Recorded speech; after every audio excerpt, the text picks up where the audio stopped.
I've called you today, and thank you for coming for this press conference. To address, I rarely call a press conference, and you know that, to address anything. When I want to speak to you, I come to your studios or I speak to you directly. But I've called this press conference because I thought it was important to respond to some claims made by various readers. Yesterday morning at Inoro FM, a member for parliament for Murkomen alluded to my role in organizing violence. Few hours later, the Secretary General of DCP, Senator Medo, again in a press conference, alleged that Cabinet Secretary Kipchumba Murkomen, PS Raymond Omollo, and myself are responsible for organizing violence within Mount Kenya region. And I thought that, one, I need to call you because the media is not holding to account readers for claims they make. The bar of proof has fallen, the threshold has fallen drastically. You no longer hold readers to prove what they say. And there's an old dictum that says, he who alleges must prove. And so I thought because you as media are not holding readers to account for claims they make against people, their names, their credibility, their character, I thought it's important that I call you and address this issue.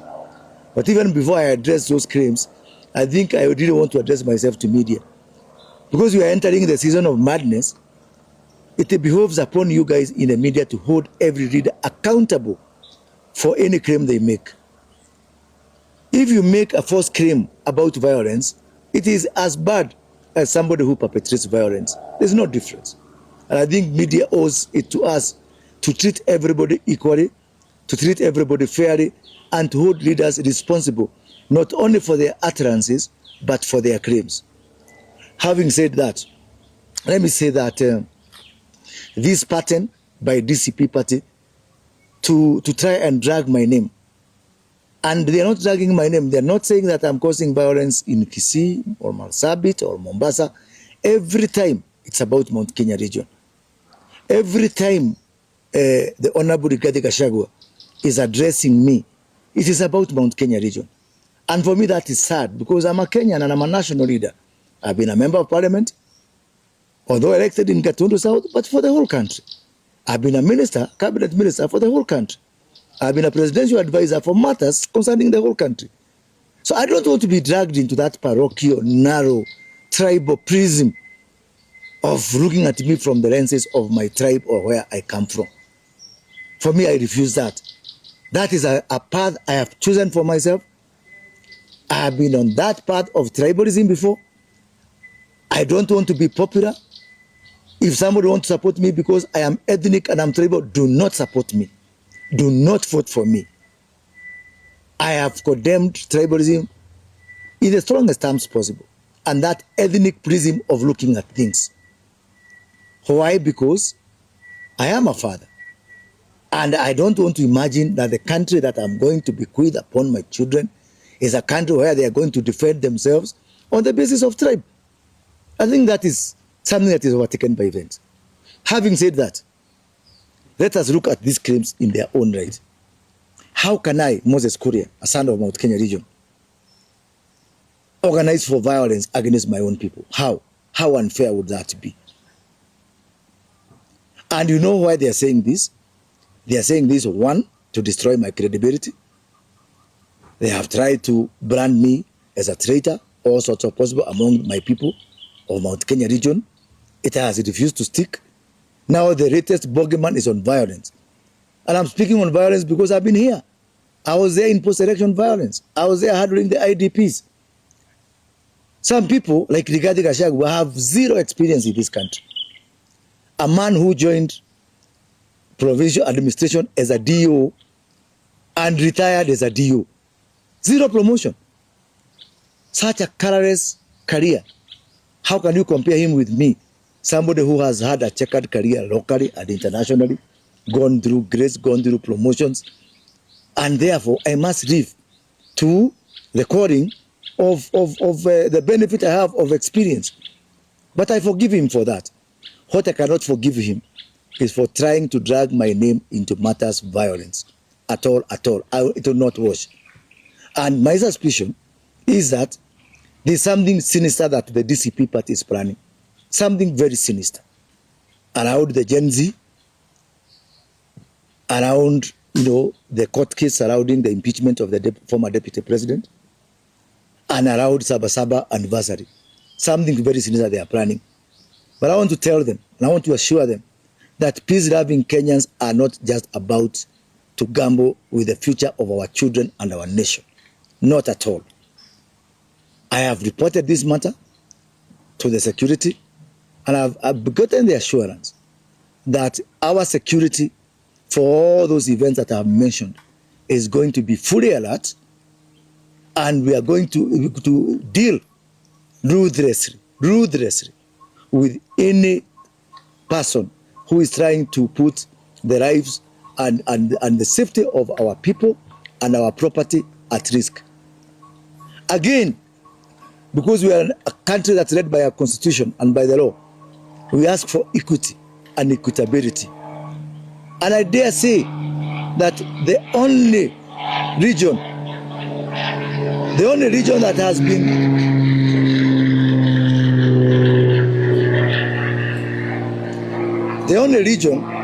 has been engaged in violence in the recent past is only Mount Kenya region. That's a fact. The figures are there. Western Kenya was peaceful. Kisumu was peaceful. Mombasa was largely peaceful. This patch from Kitengera, Githurai, all that way, going up to Mount Kenya region. In the recent demonstration, I was coming from Nyahururu. 36 road stops from Nyahururu to Gilgil. 36 roadblocks in one stretch of a road. And I'm saying that is not equitable. That's not equity. Why can't other regions also bear the brunt? Why only my region? Why? I dare ask why. And we're not going to sit back and watch someone destroy our region. That one, I vehemently say no. You know very well, the Honorable Gachagua stands impeached. He cannot vie even for the captain of Kenyaga Boys where he went to school.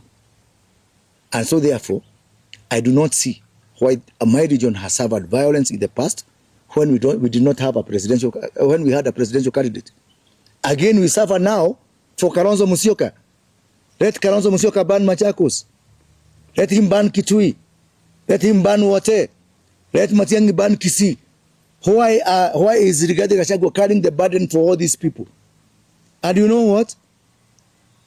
The reason I am adamant with my political position, some of those people, he's calling his colleagues, are talking to us, wanting to join our government, wanting to form a coalition with us.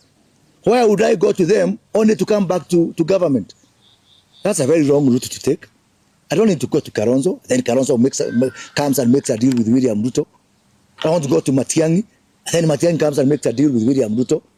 Why would I waste my fare to go to Kalonzo, then back to government? To go to Matiang'i, and then back to government? Because these people are talking to us, and they want to join government. So I want to tell my people, the people of Mount Kenya region, be wise, be wise. Let us not destroy our country. Machakos, we do not have a better proposition in our DNA to do demonstrations in Githurai more than Machakos people can do it. If Kalonzo Musyoka wants to be president, let him start. He should start in Saikuru, start in Mwingi. Why does my region always have to pay the price? But I want to ask the international community to be on the lookout.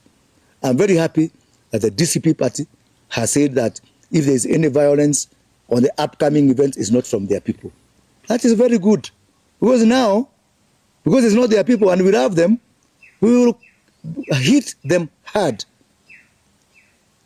If anybody tries to cause loss of lives, damage to property, it is because by now we know they are not DCP people. They have said they are not their people. So if we, act swiftly and hard and with all full force of the law on anybody causing disruptions to life, to property, on the upcoming events, then they should not cry because they are not their people. They are saying that people don't go for demonstrations. This is a very good license to us to use whatever means possible to protect lives and to protect property. And I am now a politician. They can attack me for all they want. They can drag my name to everything that I have been doing consistently. But I really want to ask them, please kindly, Cabinet Secretary Kipchumba Murkomen may not be able to address you the way I'm addressing you today. The very hardworking PS for Interior, Raymond Omollo, may not have time or even the space or the wherewithal to address you the way I'm addressing you today. So please kindly spare our public officers. Come for me, it's okay. Me, I'm up to 8. I have whatever it takes. Bring it on, but please spare our public servants. Thank you very much.